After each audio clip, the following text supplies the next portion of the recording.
وجل منه والذين آمنوا وعملوا الصالحات وتواصوا بالحق وتواصوا بالصبر۔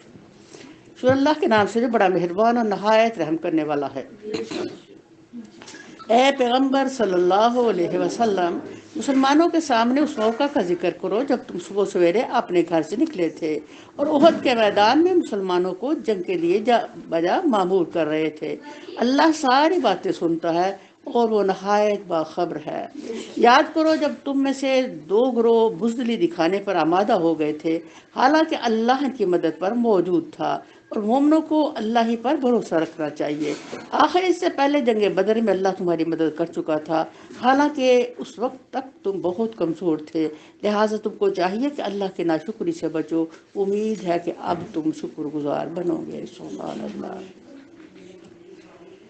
اسلام میں 3 جنگیں ہوئی ہیں، بدر، احد اور خندق، اور اس میں بھی اگر میرا رب چاہتا تو یہ جنگیں بھی نہ ہوتی، کیونکہ بھائی وہ لشکروں سے انسانی نہیں بلکہ فرشتوں کے لشکروں سے جنگیں لڑی گئی ہیں۔ لیکن اللہ تعالیٰ کی قربان جاؤں کہ وہ بڑا ہی بے نیاز ہے، اس نے ایک کسوٹی رکھی ہے ہر مومن کی پرکھ کے لیے۔ اللہ کہتے ہیں تم کیا سمجھتے ہو تم ایسے جنت میں چلے جاؤ گے؟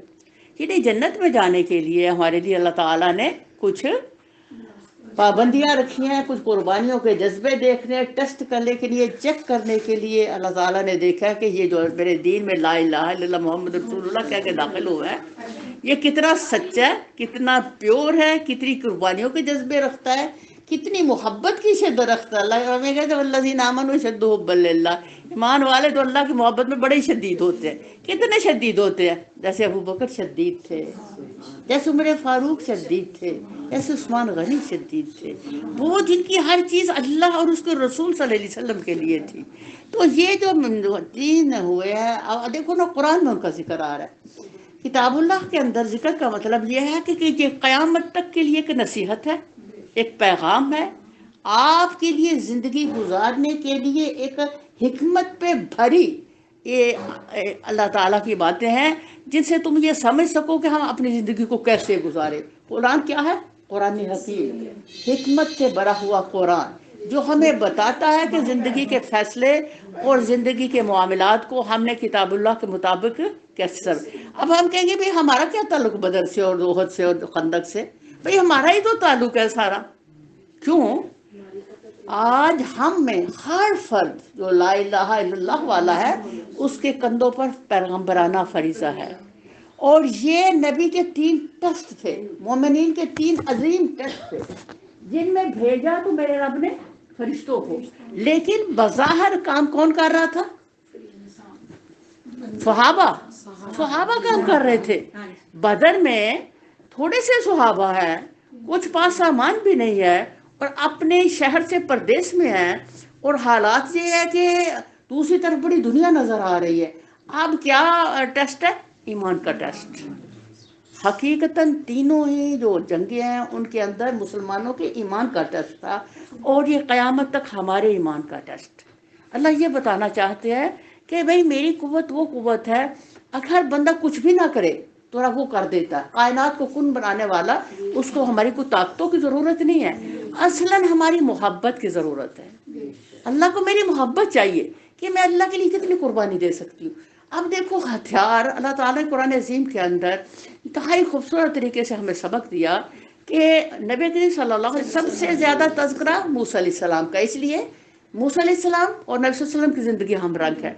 اگر موسیٰ بغیر کسی تیر تلوار کے، بغیر کسی ہتھیار کے، بغیر کسی فورس کے، کسی ٹینکوں کے، وقت کے سب سے بڑے جو اپنے آپ کو خدا سمجھے اس کے سامنے جاتا ہے اور اس کو شکست فاس دیتا ہے، تو بھائی یہاں کیا پتا چلا کہ ہم لوگوں کو رب اشرح لی صدری ویسر لی امری واحلل عقدۃ من لسانی یفقہوا قولی، بھائی میری طاقت ادھر سے ہے، میرا لنک میرے سینے کا ادھر سے ہے۔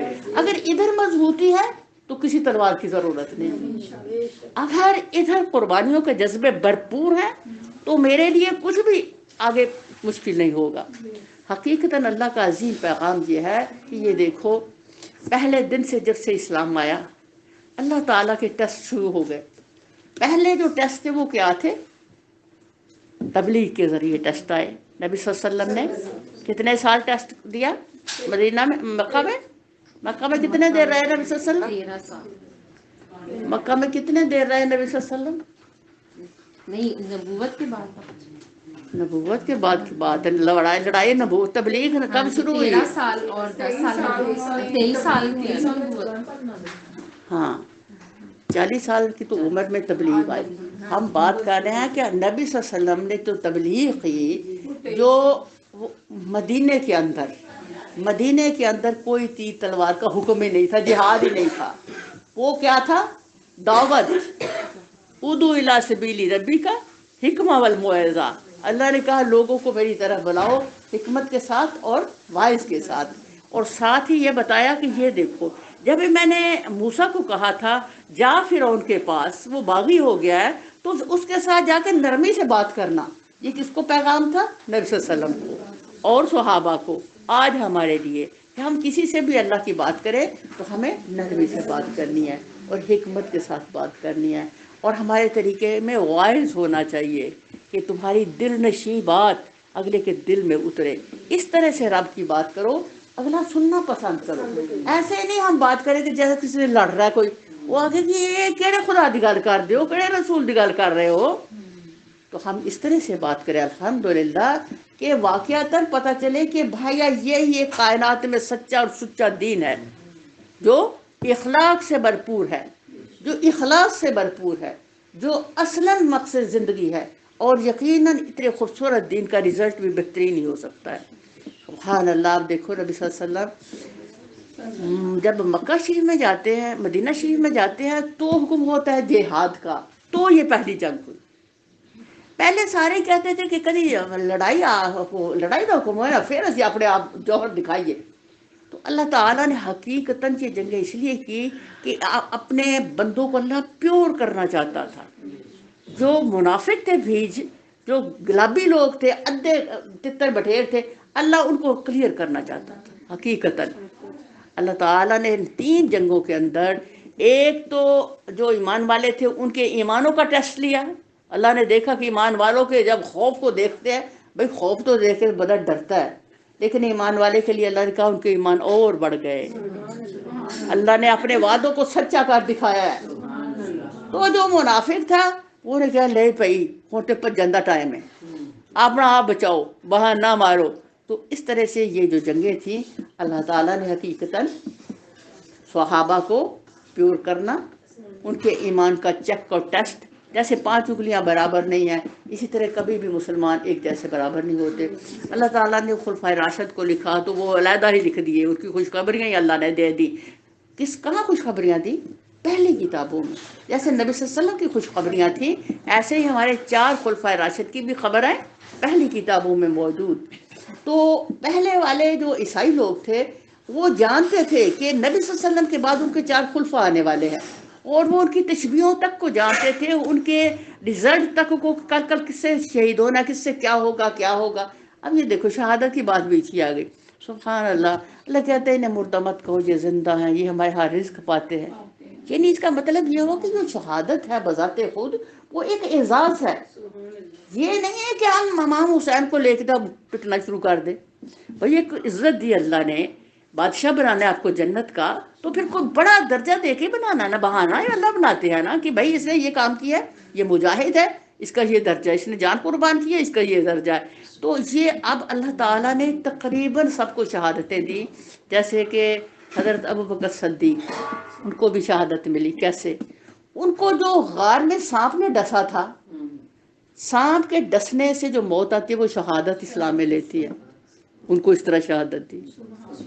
عمر فاروق کو بہت شوق تھا، دعا کرتے اللہ مجھے شہادت کی موت دینا، ان کو تو بظاہر شہادت دے دی اللہ نے، اتنی عظیم، سبحان اللہ۔ اس کے بعد عثمان غنی شہید ہوئے، علی کرم اللہ وجہ شہید ہوئے، اور شہادت کی اور قربانیوں کا اینڈ امام حسین ہوئے، جس کی خود خبر رحمان نے دی۔ بھائی جو بات اللہ کر رہا ہے وہ اعلیٰ ہے، وہ افضل ہے، اس کا اصل مقصد یہ ہوتا ہے آپ کسی کو تکلیف میں دیکھ کے تو آپ یہ نہ کہیں کہ ہائے ہائے بیچارہ، نو، وہ تو اللہ کے پتہ نہیں کون سی پسندیدگی میں چلا گیا، اللہ اس کے بعد اس کے کون سے درجے بلند کرے گا۔ ابھی میرے دل میں یہی بات آ رہی تھی سمیرہ کے لیے کہ اس کے بچے کو پہلے چوٹ آئی، اب اس کو چوٹ آ گئی ہے، تو الحمدللہ اللہ تعالیٰ یقیناً اس کے بڑے اعلیٰ درجات اس کو دے گا انشاءاللہ۔ ہم اس میں کہ ہائے بیچاری، اچھا پھر وہ بچے چوٹ آ گئی، انہوں چوٹ آ گئی۔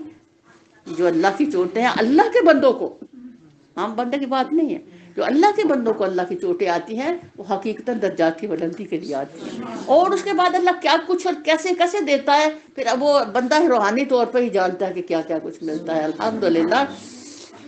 تو یہ جو جنگیں ہیں حقیقت میں ہمارے لیے بہت ہی خوبصورت پیغام لے کے آئی ہیں۔ تو اللہ تعالیٰ نبی صلی اللہ علیہ وسلم سے فرما رہے ہیں، اللہ اکبر، مسلمانوں کے سامنے اس موقع کا ذکر کرو جب تم صبح سویرے اپنے گھر سے نکلے تھے اور احد کے میدان میں مسلمانوں کو جنگ کے لیے جا بجا مامور کر رہے تھے۔ اب یہ جو جنگ تھی، جنگ احد، یہ بھی بظاہر ایک عظیم فتح تھی، اور یہاں اللہ بتاتے ہیں کہ اگر ہمیں یہ دنیا کی مال کی محبت کا غلبہ نہ ہو تو شاید مسلمان کبھی شکست نہ کھائے۔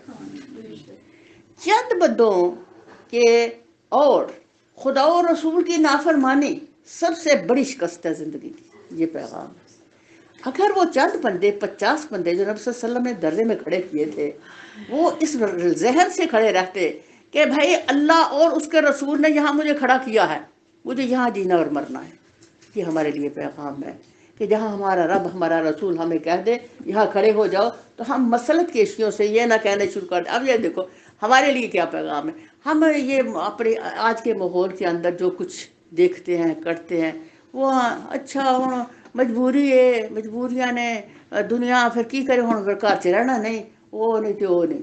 بھائی سب سے بڑی بات یہ ہے کہ میری اصل مجبوری میرے اللہ کی رضا ہے، اگر وہ ناراض ہوا تو جگ ناراض ہو گیا سو، رب راضی ہے تو سب راضی ہیں۔ اس بات کو اپنے دل میں لکھ لیں کہ ہم لوگ قرآن پڑھنے والے جو ہیں، قرآن کی سمجھ والے جو ہیں، اس دوڑ میں لگے، اور ہمارا یہ دعویٰ ہے اللہ کے ساتھ یہ کہ الحمدللہ انشاءاللہ قرآن والوں کا یہ گھنٹہ جو ہے قیامت کے دن کا نور ہوگا انشاءاللہ، یہ گارنٹیڈ بات ہے، اور ممکن ہے ہمارا رحمان اس گھنٹے کی برکت سے ہمیں بخش دے، بے نیاز ہے، کیونکہ قرآن کی سفارش کبھی رد نہیں ہو سکتی۔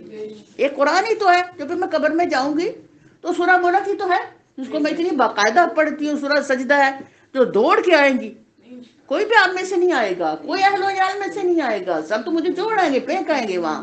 بھئی اب یہ بیکار چیز ہو گئی ہے، لیکن کون میرے کام آئے گا؟ یہ قرآن کی وہ صورتیں جن کو میں نے ہمیشہ اس لیے پڑھا کہ یہ قبر میں میرے ساتھ چھو، اس کا مطلب ہو کہ میں قبر کی فکر میں ہوں۔ تو لوگ ملک اور سجدہ قیام میں پڑھتے ہیں، اول تو ہمارے سینے میں ہونی چاہیے، اگر سینے میں نہیں ہے تو اوپر سے دیکھ کے پڑھ لے، بہرحال پڑھیں ضرور۔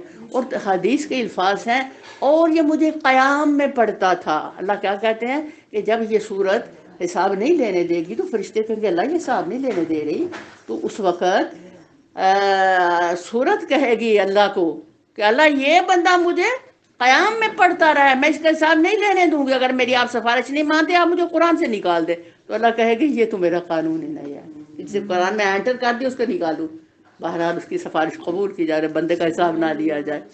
اگر میری پہلی منزل آسان ہوئی تو میں انشاءاللہ آگے پورا سفر آسان ہی آسان ہے۔ تو ہم لوگ اپنی پہلی سفر کی جو پہلی منزل ہے اور پہلی بنیاد، اس کی تیاری میں ہمیں بہترین ہونا چاہیے، اور کوشش ہونی چاہیے کہ ہم لوگ نہ صرف عشاء میں پڑھیں بلکہ ہم تہجد میں بھی پڑھیں ان دونوں صورتوں کو، تاکہ پہلی منزل میں اتنا بھرپور گواہ، بھرپور تحفظ میرے پاس موجود ہو جب میں قبر میں جاؤں الحمدللہ۔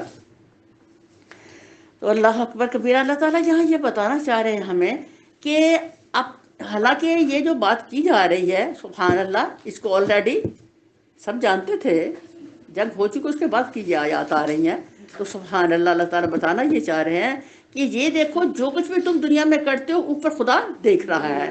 تو اللہ تعالیٰ کیا خود ہی فرما رہے ہیں کہ احد کے میدان میں مسلمانوں کو جنگ کے لیے جب جمع کر رہے تھے، اللہ ساری باتیں سنتا ہے سبحان اللہ۔ اس وقت میں ہم بول رہے ہیں اللہ ہمیں سن رہا ہے، اللہ ہمیں دیکھ رہا ہے۔ یہ انسان کی میں کہتی ہوں کہ اتنی بڑی خوش بختی اگر ہمیں اس کا پتہ چل جائے نا، تو ہم کہیں اللہ ہم ساری زندگی تیرے قرآن کو پڑھتے ہیں سنتے زندگی گزار دیں، اللہ اکبر کبیرہ، تیری نگاہ میں رہے ہم سبحان اللہ۔ اگر ہمیں یہ دنیا کے دھوکے دنیا کے دھکے ہمیں نہ ملے تو ہماری سمت کبھی آسمان میں سیدھی نہ ہو، ہم یہاں ہی بکھرے رہیں، یہاں ہی پھیلے رہیں، یہاں ہی خواہشات کی دنیا میں اپنی زندگی کو ضائع کر دیں۔ تو اللہ تعالیٰ نے اگر کوئی دکھ رکھا ہے، تکلیف رکھا ہے، کچھ بھی رکھا ہے، تو کس لیے؟ تاکہ ہمیں آخرت کی کچھ فکر آئے اور اللہ یاد آئے۔ تو سبحان اللہ کیا فرما رہے ہیں، اور وہ نہایت باخبر ہے۔ یاد کرو جب تم میں سے دو گروہ بزدلی دکھانے پر آمادہ ہو گئے تھے، حالانکہ اللہ ان کی مدد پر موجود تھا۔ اور مومنوں کو یہ وہ دو گروہ کون؟ وہ منافقین کی بات ہو رہی ہے۔ مومنوں کو اللہ پر بھروسہ رکھنا چاہیے۔ آخر اس سے پہلے جنگ بدر میں اللہ تمہاری مدد کر چکا تھا۔ اب یہ تو جنگ بدر میں انتہائی نہتے تھے، اب پھر کچھ نہ کچھ طاقت تھی، اور پہلے جا کے لڑے وہاں مکے کے پاس، اور اب تو بالکل اپنے ہی گھر میں لڑائی ہے۔ تو اس وقت سے منافقین کا کلیئر ہونا جو ہو وہ بہت بڑی بات تھی۔ اللہ اکبر کبیرہ۔ حالانکہ اس وقت تم تک بہت کمزور تھے، لہٰذا تم کو چاہیے کہ اللہ کی ناشکری سے بچو، امید ہے کہ ہم تم شکر گزار بنو گے۔ اچھا یہ دیکھو یہاں اللہ کی ناشکری کیا بتا رہے ہیں؟ کوئی بھی اللہ آپ کو حکم دے رہے ہیں کام، اور اس کا نہ کرنا یہ بھی ناشکری میں آتا ہے۔ شکر گزاری کیا ہے؟ اطاعت۔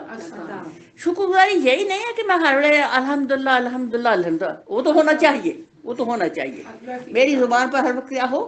الحمدللہ ہو، یہ تو کلمہ میری زبان کا، میرا تکیہ کلام ہونا چاہیے۔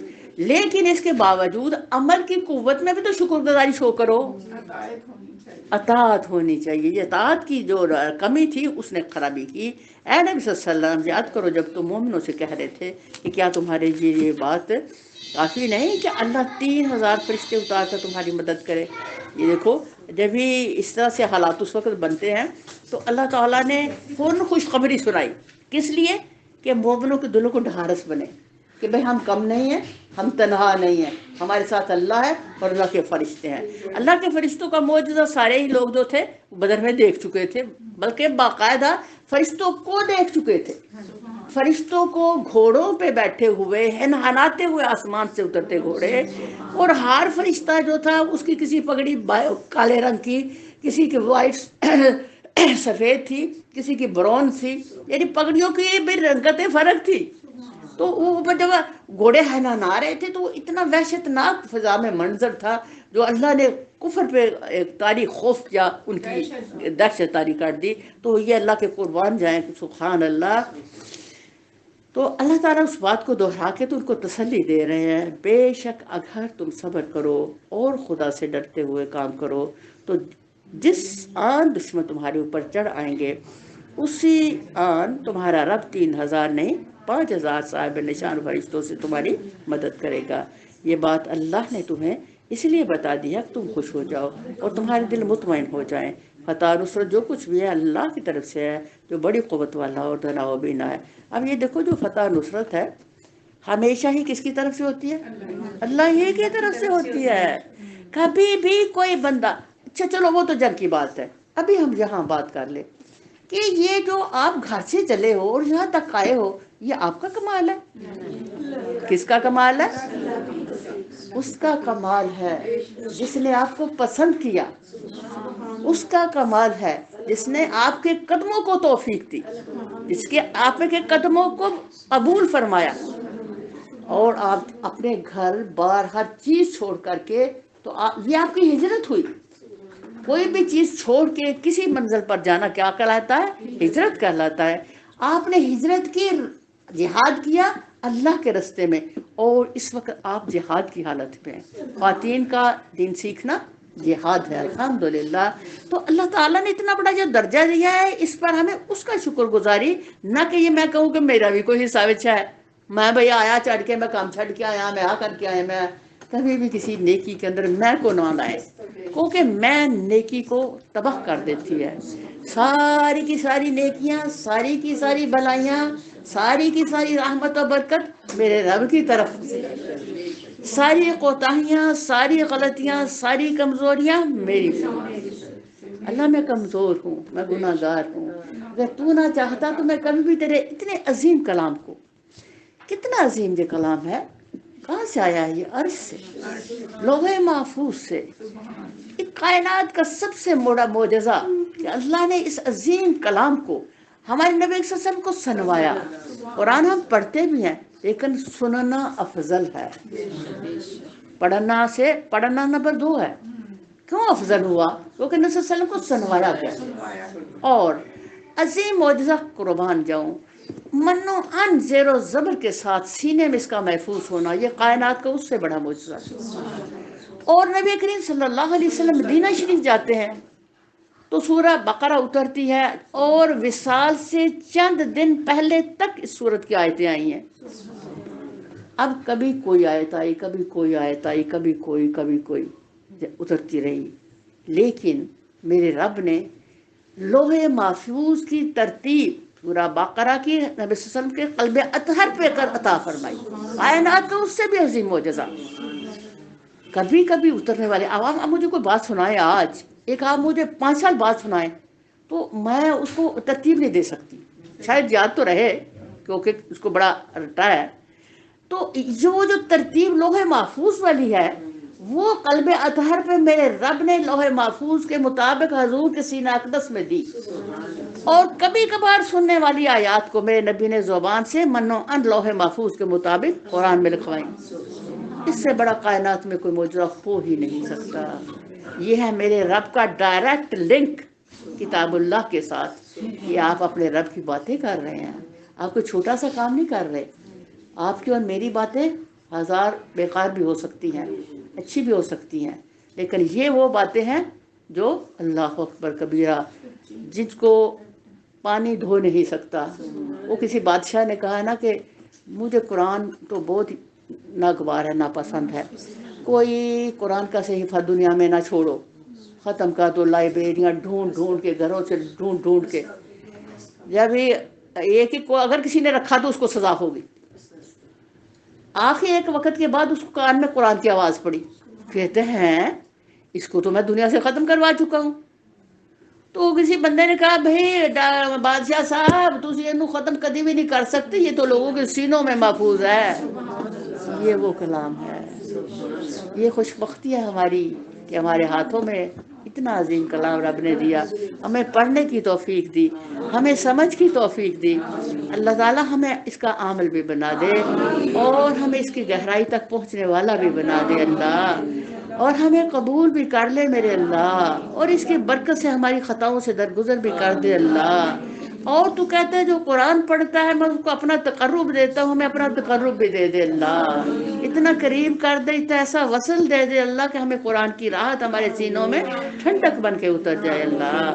اللہ تعالیٰ بتا رہے ہیں یہ بات اللہ نے تمہیں اس لیے بتا دی ہے کہ تم خوش ہو جاؤ اور تمہارے دل مطمئن ہو جائیں۔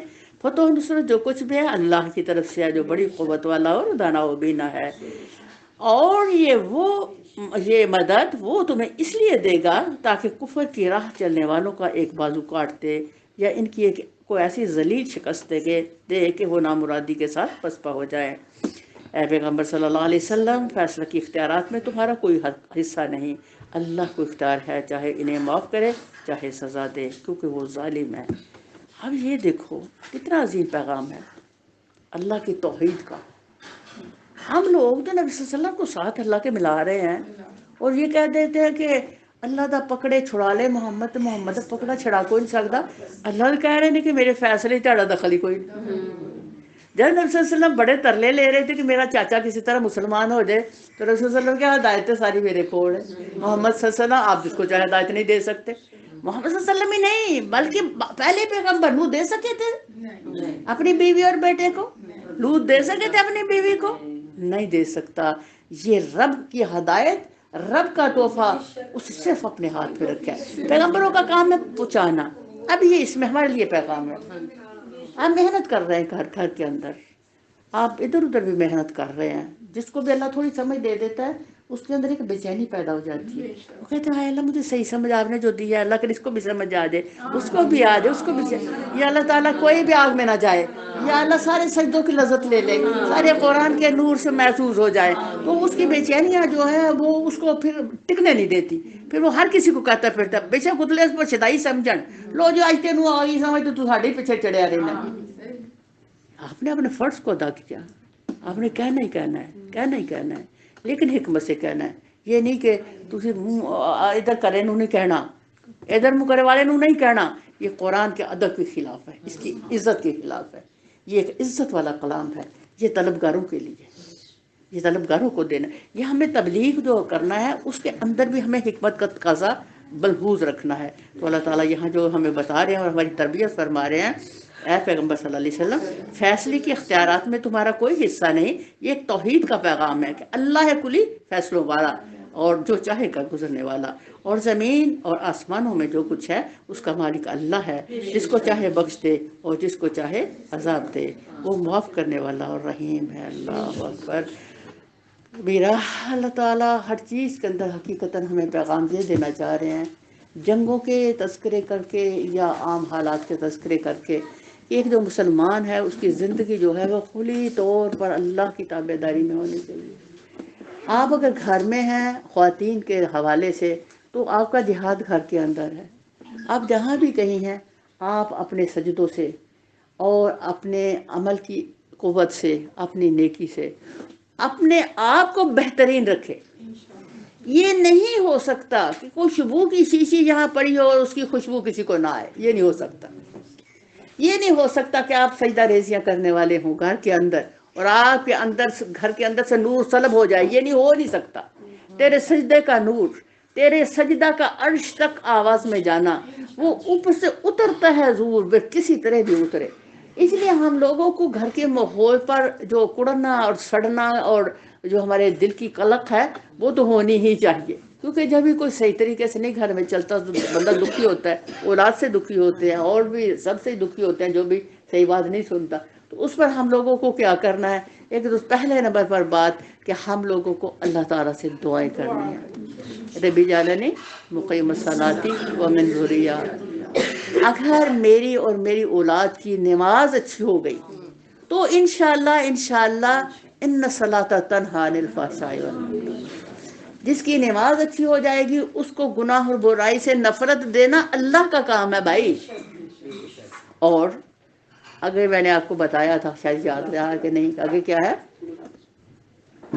ربنا تقبل دعا ربنا اغفر لی ولوالدی، اللہ میری یہ دعا ضرور قبول کر لے کہ مجھے بھی بخش دے اور میرے ماں باپ کو بخش دے، کیونکہ یہ دیکھو ماں باپ کا وجود ہی میرا دنیا میں آنے کا باعث بنا۔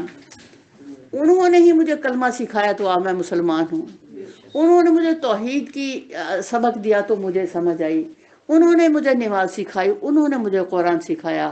تو اب جو اللہ کے بعد سب سے زیادہ شکر ہے وہ کس کا بنتا ہے؟ ماں باپ کا بنتا ہے۔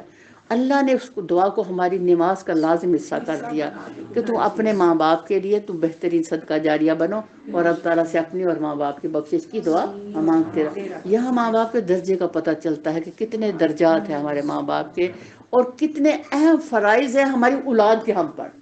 اولاد کے لیے جب ہم نماز کی دعا کرتے ہیں تو یہاں سے پتہ چلتا ہے کہ یہ اہم ترین فریضہ ہے، اس اولاد کو سیدھے رستے کے لیے ہم اللہ سے دعا کریں۔ تو باقی اگر آپ الحمدللہ نماز پڑھتے ہیں، قرآن پڑھتے ہیں، رب سے دعائیں کرتے ہیں اور ساتھ کہتے بھی ہیں، یہ نہیں کہ میرے پاس جو مرضی کو کرتا رہو، تو میں کبھی ڈرتے ہوئے، ہم ڈرتے ہی ہیں نا، ڈرتے اس لیے کہ کر دے حالات خراب ہوں گے۔ اگر آپ پر حاوی ہے گھر کا ماحول تو آپ کم از کم اس میں خود پارٹیسپیٹ بالکل بھی نہ کریں کسی بھی ایسی چیز میں۔ مثال کے طور پر جو آج کل کی ہر گھر کے اندر سالگرہیں ہو رہی ہیں، یہ کتنے ہی لوگوں نے مجھے کہا کہ ذرا سالگرہ تو ہی دسیا کرو۔ میں نے کہا بھائی سالگرہ تو ہماری طبیعت کا حساب ہے، جب تک ہم سالگرہ نہ کریں ہماری روٹی ہضم نہیں ہوتی۔ تو اس پر ہمیں پتہ سب کو ہے، ہم سب کو، کہ سالگرہ کیا ہے۔ بھائی اب تو نبی صلی اللہ علیہ وسلم کی سالگرہ بنائی جا رہی، کس سالگرہ کو میں رہوں؟ سالگرہ جو ہے سال کو گانٹھ لگانا، یہ گانٹھ جو ہے یہ کیا ہے، اسے میرے ایک زندگی کا سال ختم کر دیا، مجھے خوشی کا غم ہوا، سال کا بردے نیڑے چلی گئی ہیں، ایک خوشی ہے کہ غم میں غم والی گل نے اسی خوشی بنا لی ہے۔ یہ دھوکہ ہے، یہ دھوکہ کون اپنے آپ کو دیتا ہے؟ کافر، کافر دیتا ہے دھوکہ۔ مسلمان جو ہے بیچارہ چونکہ مغلوب ہے آج کل، غلبہ کافر کا ہے، اس لیے جو بھی ہم ان کی بات دیکھتے ہیں ہمیں وہ بھی اچھی لگتی ہے، ان کی ہر حرکت کا نقل کرنا ہمیں بڑا اٹریکٹ کرتا ہے۔ انہوں نے چال پھر کے کھانا شروع کیا، ہم نے بھی چال پھر کے کھانے شروع کر دیے۔ انہوں نے جو حرکتیں کی ہم نے وہ ساری فوراً اپنائی۔ لو جب وہ نہیں کر رہا تو کوئی اسٹینڈرڈ اسٹیٹس ہی نہیں تھا، اس لیے ہندو کو پتہ ہی نہیں کہ دنیا کتنے جا رہی ہے. تو اس وہ کہتے ہیں کہ احساس کمتری نے ہمیں چوڑوں کا ہر بات میں کیا بنا دیا، غلام ذہنی، ہم ذہنی غلام ہیں. تو کم از کم جو قرآن والے لوگ ہیں ان کے اندر اتنا کانفیڈنس ہونا چاہیے کہ وہ کبھی بھی ایسی چیز میں ایک تو خود حصے دار نہ بنے. تو اگر آپ روک نہیں سکتے تو کم از کم ہاں اپنی کسی اپنی طبیعت کے انداز سے کسی چیز سے ناگواری کا اظہار کرے، بھائی نہیں یہ غلط ہے. اگر آپ کہہ نہیں سکتے، کہنا بھی کیا ہے، ایک حصہ ہے. آخری حصہ کون سا ہے؟ دل سے برا جاننا. تو چلو دل تو برا سے جانو، لیکن اس کا بھی اثرات اللہ ضرور اچھے دے گا. اللہ کافی اپنے بندوں کے لیے. تو آپ اپنے یہ حقیقتاً قرآن کا پیغام ہے ہماری استقامت اور صبر اور اطاعت خدا اور رسول. یہ اصلاً ہمارے لیے بہت گہرے سبق ہے ہماری زندگی گزارنے کے. اور اگر ہم کہنے لیں جی جنگاں تو ہو گئی ہیں، مک گئی ہوں تو بہت ٹھیک ہے حالات، اب سب سے کروشل ٹائم ہے اس وقت، کیونکہ ہمارے ہاتھوں میں گناہ بھی ہے اور نیکی بھی ہے. اتنی قریب شاید کبھی نہ تھی. تو اب آگے تو کوئی تر کے جانا پینا سے گناہ والت ہوتے جانا ہے ضرورت ہے، تو اب ہر ہاتھ میں ہے. تو اب ہمارا سخت امتحان ہے کہ اللہ کرے ہم گناہ اور برائی کو سمجھیں اور اپنے بچوں کو بھی سمجھائیں اور اللہ سے کثرت سے دعا کریں. اور میں نے آپ کو کہا تھا کہ دعا جو نماز ہے اس کا میں آپ سے سنا کروں گی، تو آپ پڑھتی ہیں. جی.